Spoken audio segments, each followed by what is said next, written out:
Hi friends, இந்த video நம்ம ஒரு முக்கியமான தகவல் பத்தி பார்க்க போறோங்க.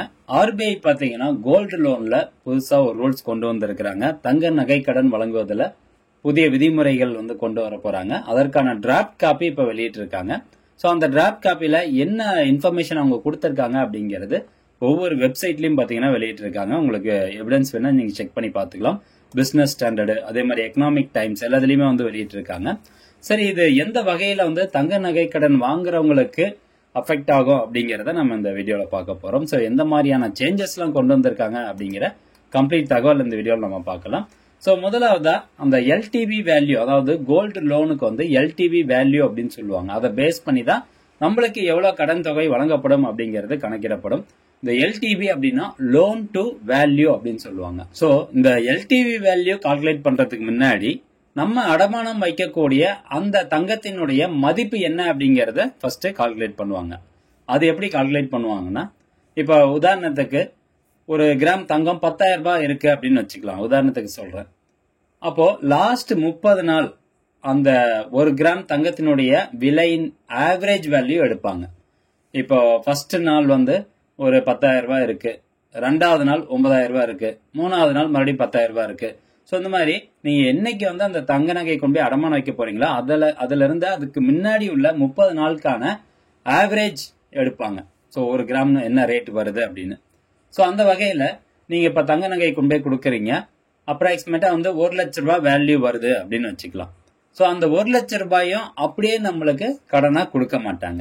அப்ப என்ன பண்ணுவாங்க, இந்த எல்டிபி வேல்யூ பேஸ் பண்ணி தான் கடனா கொடுப்பாங்க. இப்ப இருக்கிறது 75%. அப்படின்னா அந்த 1 லட்ச ரூபாயில 75% எவ்வளவு? 75,000 ரூபாய். ஸோ அந்த 75,000 ரூபாய் தொகை தான் நம்மளுக்கு கடனை வழங்குவாங்க.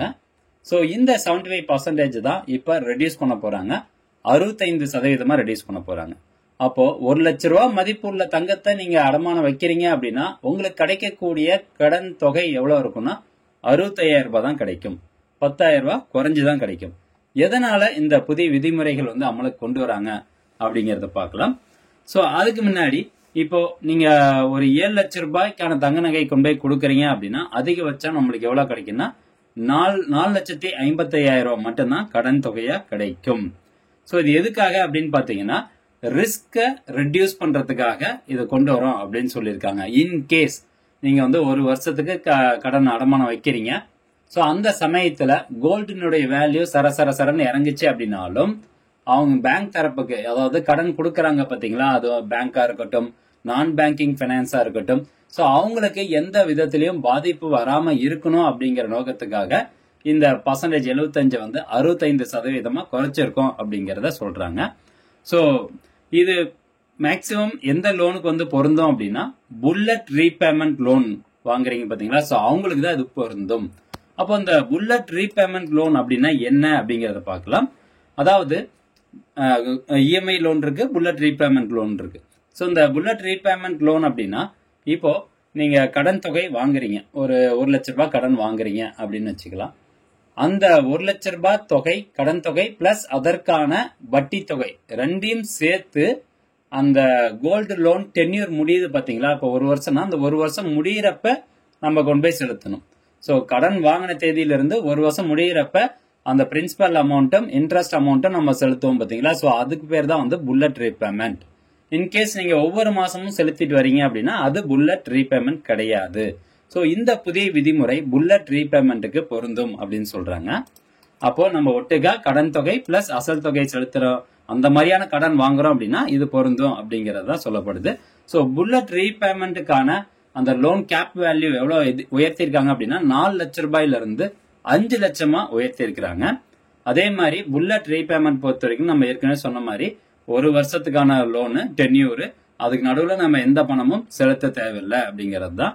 சோ இதன் மூலமா அவங்க என்ன சொல்ல வராங்கன்னா கஸ்டமர்ஸ்க்கு பிளெக்சிபிலிட்டியா இருக்கும் அப்படின்னு சொல்றாங்க. அது மட்டும் இல்லாம central bank noted that a drop in gold prices during the term could lead to shortfalls, increasing risk for lenders. அதான் ஏற்கனவே நம்ம சொன்ன மாதிரி இன்கேஸ் அந்த கோல்ட் ரேட் குறையுது அப்படின்னா லெண்டர்ஸ்க்கு, அதாவது கடன் கொடுப்பவர்களுக்கு எந்தவித பாதிப்பும் இருக்கக்கூடாது அப்படிங்கிறதுக்காக கொண்டு வரதா சொல்றாங்க. அதே மாதிரி கடன் வாங்குபவர்களுக்கும் ஒரு சில விதிமுறைகள் பேங்க் தரப்புல சொல்லி இருக்காங்க. என்ன அப்படின்னு கேட்டீங்கன்னா, இப்ப 1 வருஷத்துக்கான கடன் வாங்கியிருக்கோம், அந்த 12 மாசம் முடிஞ்ச உடனே அடுத்த 7 நாட்களுக்குள்ளார அந்த தங்க நகையை கஸ்டமர்ஸ்க்கு பேங்க் தரப்புல இருந்து திருப்பி கொடுத்துடணும். இன்கேஸ் 7 நாட்களுக்குள்ளார திருப்பி கொடுக்கலன்னா அடுத்து வரக்கூடிய ஒவ்வொரு நாட்களுக்கும் 5000 ரூபாய் அபராதம் விதிக்கப்படும் அப்படின்னு சொல்றாங்க. அது மட்டும் இல்லாம இப்போ பேங்க் தரப்புல இருந்து ஒரு நோட்டிஃபை பண்ணுவாங்க கஸ்டமர்ஸ்க்கு, இந்த மாதிரி உங்களுடைய பேங்க் லோன் டென்யூர் வந்து முடிஞ்சிருச்சு, நீங்க வந்து பேமெண்ட் செலுத்திட்டு அந்த கோல்டை வந்து வாங்கிக்கோங்க அப்படின்னு சொல்லுவாங்க.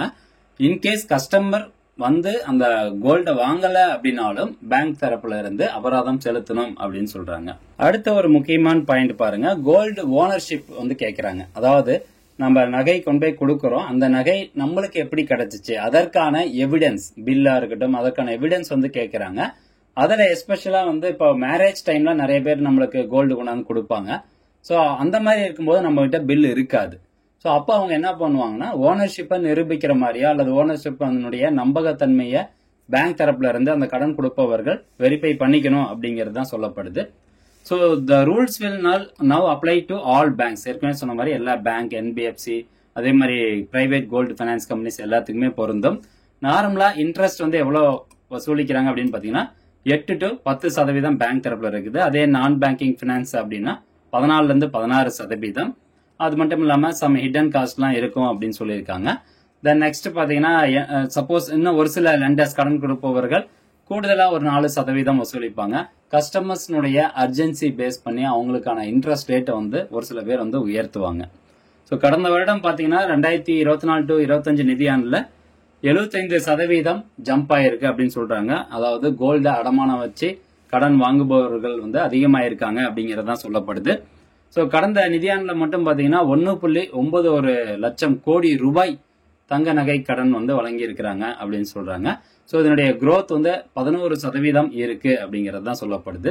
ஸோ அதனால பேங்க் தரப்புல எந்த பாதிப்பும் வந்துடக்கூடாது. ஈவன் அந்த கோல்ட் ரேட் வந்து குறைஞ்சாலும் லெண்டர்ஸ்க்கு எந்த ஒரு பாதிப்பும் வந்துடக்கூடாது அப்படிங்கிற காரணத்தினால மட்டுமே இந்த எல்டிவி வேல்யூ குறைக்கப்பட போறதா ஆர்பிஐ தரப்புல இருந்து சொல்லப்படுது.